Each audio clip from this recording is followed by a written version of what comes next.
Hey guys, so some of the biggest questions I am being asked here at the end of the year are fantastic questions, and I figured I'd take this opportunity to share those questions and their answers. John, so what is going to happen with home prices? It's a great question. In order to answer this, you'll need to take a macro look at the market as a whole. So in general, homes are staying on the market longer.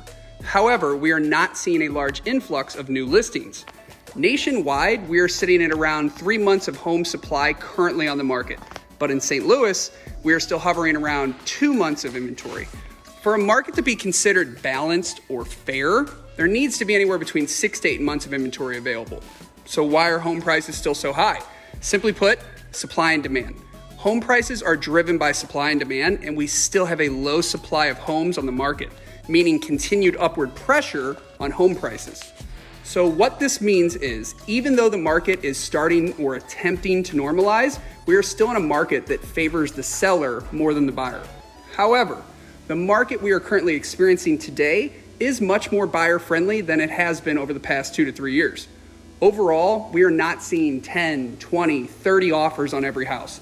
Buyers are finally getting to have their inspections. And while some homes are still selling above asking price in certain situations, we are not seeing $50,000, $60,000, $100,000 over the list price anymore. But John, this does remind me of 2008, and we have to be heading for a crash, right?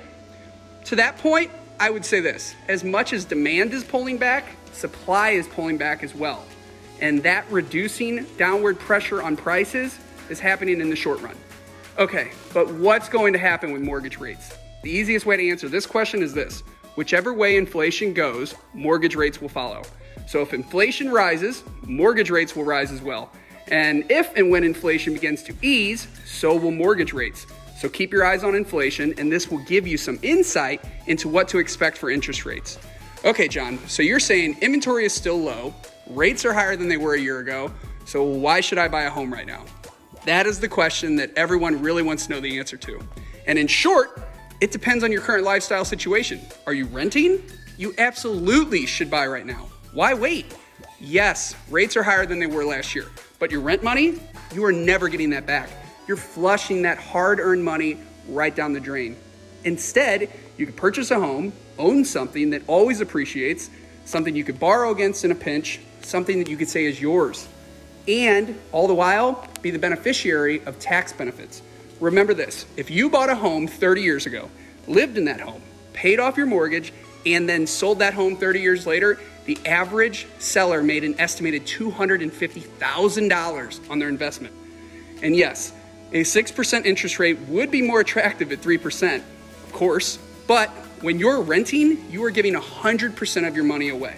So if you're even on the fence about buying or selling, give me a call, message me on Facebook. I love the opportunity to help. I'll catch you guys next time.